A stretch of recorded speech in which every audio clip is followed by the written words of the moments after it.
ಇತ್ತೀಚೆಗಷ್ಟೇ ಸತೀಶ್ ಜಾರಕಿಹೊಳಿ ಬಾಮೈದನಿಗೆ ಕಾನೂನಾತ್ಮಕ ಸಂಕಷ್ಟ ಅಕ್ರಮ ಆಸ್ತಿ ಗಳಿಕೆ ವಿಚಾರಕ್ಕೆ ಸಂಬಂಧಪಟ್ಟಂತೆ ನಿರ್ಮಾಣ ಆಗಿತ್ತು. ಇದೀಗ ಇಡಿಯಿಂದ ಕೂಡ ಬಿಗ್ ಶಾಕ್ ಸಿಗುತ್ತಾ ಅನ್ನೋ ಪ್ರಶ್ನೆ. ಅಬಕಾರಿ ಇಲಾಖೆಯ ಭ್ರಷ್ಟಾಚಾರವನ್ನ ಕೆಳಕೋದಕ್ಕೆ ಇಡಿ ಈಗ ಫೀಲ್ಡ್ಗಿಳಿತಾ ಇದೆ ಅನ್ನೋ ವಿಚಾರ. ಸತೀಶ್ ಜಾರಕಿಹೊಳಿ ಬಾಮೈದ ದಾಖಲಾತಿಗಾಗಿ ಸರ್ಕಾರಕ್ಕೆ ಪತ್ರವನ್ನ ಬರೆಯಲಾಗಿದೆ. ಈಗಾಗಲೇ ಸಮನ್ಸ್ ಕೊಟ್ಟು ವಿಚಾರಣೆಗೆ ಇಡಿ ಕರೆಸಿಕೊಂಡಿದೆ. ದಾಖಲಾತಿ ಪರಿಶೀಲನೆ ವೇಳೆ ಆರಂಭಿಕ ಹಂತದಲ್ಲಿ ಲೋಪದೋಷ ಆಗಿರೋ ಹಿನ್ನೆಲೆಯಲ್ಲಿ ಸರ್ಕಾರಕ್ಕೆ ಪತ್ರವನ್ನು ಬರೆಯಲಾಗಿದೆ. ವಿಚಾರ ಏನು ಅನ್ನೋದನ್ನ ಹೇಳ್ಬಿಡ್ತೀವಿ. ಬೇರೆಯವರ ಹೆಸರಲ್ಲಿ 8 ಬಾರ್ ಲೈಸೆನ್ಸನ್ನು ಇವರು ಹೊಂದಿದ್ರು ಅನ್ನೋದು ಆರೋಪ. ಮಂಜುನಾಥ್ ಅವರು ಹೊಂದಿದ್ರು ಅನ್ನೋದು ಆರೋಪ.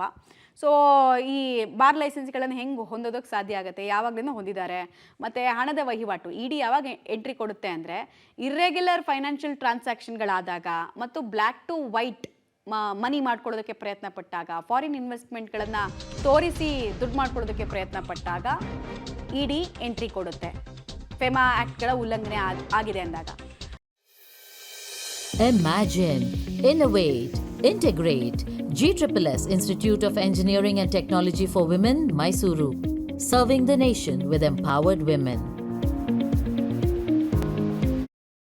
ನೋಡಿ, ರಾಜ್ಯದಲ್ಲಿ ಬಾರ್ ಲೈಸೆನ್ಸ್ ಪಡೆಯೋದಕ್ಕೆ ಇರುವಂತಹ ಮಾನದಂಡ ಏನು, ಯಾವ ಆಧಾರದ ಮೇಲೆ ಮಂಜುನಾಥ್ಗೆ 8 ಬಾರ್ ಲೈಸೆನ್ಸ್ಗಳನ್ನು ಕೊಡಲಾಗಿದೆ, ಉತ್ತರ ಕೊಡಿ ಅಂತ ಪತ್ರವನ್ನ ಬರೆಯಲಾಗಿದೆ. ಮಂಜುನಾಥ್ಗೆ ಬಾರ್ ಲೈಸೆನ್ಸ್ ನೀಡಿರೋ ಬಗ್ಗೆ ಇರುವಂತಹ ದಾಖಲಾತಿಗಳು ಏನು ಅನ್ನುವಂತಹ ಮಾಹಿತಿಗಳನ್ನು ಕೂಡ ಇಡಿ ತಂಡ ಕೇಳಿದೆ. ದಾಖಲಾತಿಗಳ ಪರಿಶೀಲನೆಗೆ ಮುಂದಾಗಿದೆ. ಫೆಮಾ ಆಕ್ಟ್ ಅಡಿಯಲ್ಲಿ ಪ್ರಕರಣವನ್ನ ಇಡಿ ದಾಖಲಿಸಿಕೊಂಡಿದೆ. ಸೊ ಇದರ ಪ್ರಕಾರ ಈಗ ತನಿಖೆಯನ್ನು ಮುಂದುವರಿಸ್ತಾ ಇದೆ ಅನ್ನೋದು ತಿಳಿದು ಬರ್ತಾ ಇದೆ. ಫೈನಾನ್ಷಿಯಲ್ ಫ್ರಾಡ್ಗಳನ್ನು ಭೇದಿಸುವಲ್ಲಿ ಎಕ್ಸ್ಪರ್ಟ್ಸ್ ಇಡಿ ಡೀಟೇಲ್ಸ್ ಕೊಡ್ತಾರೆ ಮುರಳಿ. ಈಗ 8 ಬಾರ್ ಲೈಸೆನ್ಸ್ ಹೊಂದಿದ್ರ ಬಗ್ಗೆ ಏನೇನು ಕ್ವೆಶ್ಚನನ್ನು ಎತ್ತಿದೆ ಇಡಿ, ಮತ್ತಿದಕ್ಕೆ ಯಾವ ರೀತಿ ಉತ್ತರವನ್ನು ಕೊಡಬೇಕಾಗತ್ತೆ, ಒಂದು ವೇಳೆ ಉತ್ತರ ಕರೆಕ್ಟ್ ಕನ್ವಿನ್ಸಿಂಗ್ ಅನಿಸಿಲ್ಲ ಅಂದರೆ ಇಡಿ ಏನೇನು ಮಾಡ್ಬೋದು, ಈ ಪ್ರಕರಣದಲ್ಲಿ ಫರ್ದರ್ ಇನ್ವೆಸ್ಟಿಗೇಷನ್ ಹೇಗೆ ಸಾಗುತ್ತೆ? ನಮ್ತ ಪ್ರಮುಖವಾಗಿ ಒಂದು ಬಾರ್ ಲೈಸೆನ್ಸ್ ಅನ್ನ ಪಡ್ಕೊಳ್ಳೋದಕ್ಕೆ ಒಂದಕ್ಕೆ ಸಾಕಷ್ಟು ಮಾನದಂಡಗಳಿದ್ದಾವೆ. ಆ ಮಾನದಂಡಗಳ ಫುಲ್ಫಿಲ್ ಮಾಡಿದ ನಂತರವೇ ಅದು ಬಾರ್ ಲೈಸೆನ್ಸ್ ಅನ್ನ ಪಡ್ಕೊಳ್ಳೋಕೆ ಸಾಧ್ಯ. ಯಾಕಂದ್ರೆ ಒಂದು ಬಾರ್ ಲೈಸೆನ್ಸ್ ಅನ್ನ ಪಡ್ಕೊಳ್ಳೋಕೆ ಎಷ್ಟು ಸಂಕಷ್ಟವನ್ನ ಪಡ್ತಾರೆ ಸಾಮಾನ್ಯ ಜನ ಅಥವಾ ಬೇರೆ ಬಿಸ್ನೆಸ್ ಮನ್ ಇರ್ಬೋದು, ಅವರು ಯಾವ ರೀತಿಯಲ್ಲಿ ತೊಂದರೆಗಳನ್ನ ಪಡ್ತಾರೆ ಅಂತೇಳಿ ನಾವು ನೋಡಿರುವಂತದ್ದು. ಆದ್ರೆ ಈತ 8 ಬಾರ್ ಲೈಸೆನ್ಸ್ ಅನ್ನ ಬೇರೆಯವರ ಹೆಸರಲ್ಲಿ ಹೊಂದಿದ್ದ, ಬೇರೆಯವರ ಹೆಸರಲ್ಲಿ ಹೊಂದಿರುವಂತದ್ದು, ಜೊತೆಗೆ ಅದರ ಆದಾಯದ ಮೂಲ ಏನಿತ್ತು, ಜೊತೆಗೆ ಅದಕ್ಕೆ ಇನ್ವೆಸ್ಟ್ಮೆಂಟ್ ಮಾಡೋದೆಲ್ಲ ಕೂಡ ಈ ಮಂಜುನಾಥ್ ಮಾಡ್ತಾ ಇದ್ದ ಅನ್ನೋದ್ರ ಬಗ್ಗೆ ಇಡೀ ಈಗಾಗಲೇ ಸ್ಪಷ್ಟನೆ ಪಡ್ತಿರುವಂತದ್ದು. ಜೊತೆಗೆ ಮಂಜುನಾಥ್ ಮನೆಯಲ್ಲಿ ದಾಳಿ ನಡೆಸಿದಂತ ಸಂದರ್ಭದಲ್ಲಿ ವಿದೇಶಿ ಹಣದ ವಹಿವಾಟು ಇರ್ಬೋದು ಮತ್ತು ವಿದೇಶದಲ್ಲಿ ಏನು ಆಸ್ತಿಯನ್ನ ಮಾಡಿರುವಂತದ್ದು ಅಥವಾ ಆಸ್ತಿ ವ್ಯವಹಾರನ ಮಾಡಿರುವಂತದ್ದು ಅಥವಾ ಹಣಕಾಸಿನ ವಹಿವಾಟನ್ನ ಮಾಡಿರುವಂತದ್ದು, ಇದೆಲ್ಲದ್ರ ಬಗ್ಗೆನೂ ಕೂಡ ಸಂಪೂರ್ಣವಾದ ಮಾಹಿತಿಗಳು ಸಿಕ್ಕಿತ್ತು. ಈಗಾಗಲೇ ಸಮನ್ಸ್ ಅನ್ನ ನೀಡಿದರೆ ಅದಕ್ಕೆ ಸಂಬಂಧಪಟ್ಟಂತೆ ಮಾಹಿತಿಗಳನ್ನ ಕೂಡ ಪಡ್ಕೊಳ್ತಿದ್ದಾರೆ. ಆದ್ರೆ ಸರ್ಕಾರ ಇದರಲ್ಲಿ ಯಾವ ರೀತಿಯಲ್ಲಿ ಕ್ರಮವನ್ನ ಕೈಗೊಂಡಿದೆ, ಯಾಕಂದ್ರೆ ಒಬ್ಬ ಅಧಿಕಾರಿಗೆ ಈ ರೀತಿಯಲ್ಲಿ 8 ಬಾರ್ ಲೈಸೆನ್ಸ್ ಗಳು ಸಿಗ್ತವೆ ಅಂತಂದ್ರೆ ಸರ್ಕಾರದ ಬೇರೆ ಬೇರೆ ಪಾತ್ರಗಳೇನು ಅನ್ನೋದ್ರ ಬಗ್ಗೆನೂ ಕೂಡ ತಿಳ್ಕೊಳ್ಳುವಂತ ಒಂದಷ್ಟು ಕೆಲಸಗಳನ್ನು ಕೂಡ ಮಾಡ್ತಾ ಇರುವಂತದ್ದು.